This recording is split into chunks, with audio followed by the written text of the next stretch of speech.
How did I empower myself? I used to just say shit out loud to myself. You know, when I would feel the dark cloud of doubt coming in. What you have to do in general is when the doubt comes in, you got to beat the shit out of it. The biggest thing is that you're conscious of the self-doubt. So once you're conscious of it, you can then address it. It's when you're really young and you're not conscious of it, and that thought comes in, and then you start dwelling on it, and then it just washes over your whole body, and you can literally have a fucking panic attack.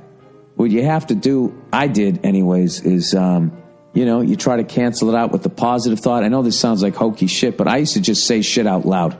And it started off with, like, I would just be walking down the street, walking by other people, and I would just randomly be like, yeah, fuck that. Be looking at me like I was nuts. But I was like, fuck that negative thought.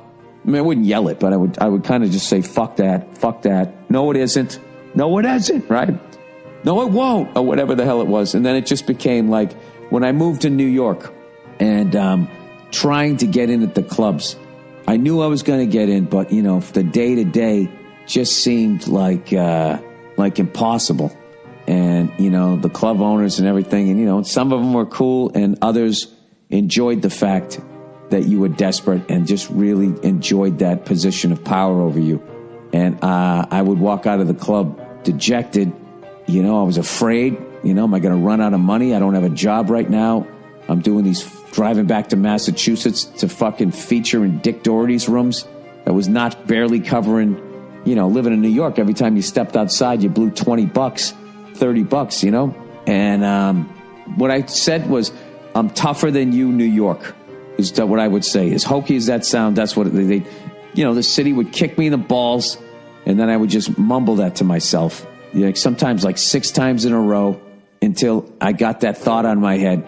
And I would just say, and then I would just be like, I'm going to get in the clubs. I'm going to get in and I'm going to make a living. I'm going to be fine. I'm going to be fine. Everything's going to be fine. Fuck that. I mean, something like that. That's what I had to do. So what I would say is you just baby step your way. Like for me, making it as a comedian was like a 20-year process. I was not the overnight. I didn't have the hook. I didn't have any of that fucking shit. And I just basically every day, was fucking hacking at the tree until it came down. You just don't quit. That's it. You just don't quit. You don't give in a negative thought. And every day you just fucking take a few steps towards it. And then one day you just wake up and you're where you wanted to be. And you're like, how the fuck did that happen?